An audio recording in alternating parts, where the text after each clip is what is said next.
Sekretaris Daerah atau Sekda Provinsi Banten Deden Apriandi menegaskan pemerintah Provinsi Banten mendukung penuh berbagai langkah strategis yang dilakukan PT Bank Pembangunan Daerah Banten atau Perseroda Tbk atau Bank Banten dalam memperkuat tata kelola perusahaan. Hal itu dikatakan Deden saat menghadiri Rapat Umum Pemegang Saham atau RUPS tahunan 2025 Bank Banten di Pendopo Gubernur Banten KP3B Kota Serang, Selasa 28 April 2026. Menurut Deden, RUPS ini merupakan momentum penting dari agenda penguatan kelembagaan dan transformasi Bank Banten, serta mengevaluasi kinerja 1 tahun ke belakang sekaligus merumuskan arah kebijakan untuk masa depan yang lebih kokoh.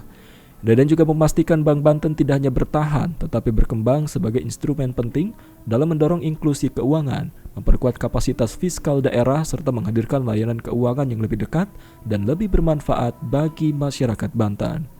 Sudah barang tentu kami dari pemerintah Provinsi Banten seperti tadi juga disampaikan dalam sambutan Pak Gubernur dan juga sambutan dari Pak Ketua agar Bank Banten harus terus meningkatkan produktivitas dari tahun ke tahun. Apa yang kemarin sudah dicapai di 2025 itu sesuatu yang baik, tapi harus terus ditingkatkan. Kalau kemarin kita sudah meraih keuntungan kurang lebih 50 miliar ya Pak Direksi, ya tahun ini harus ditingkatkan lagi. Jadi harapannya Bank Banten memang harus bisa menjadi motor penggeraknya ekonomi di Provinsi Banten.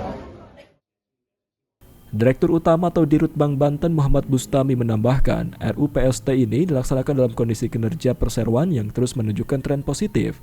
Menurut Bustami, dalam kurun waktu tahun 2023 hingga tahun 2025, Bank Banten berhasil mencatatkan pertumbuhan laba yang berkelanjutan, yang diikuti dengan perbaikan berbagai indikator keuangan serta penguatan fundamental usaha.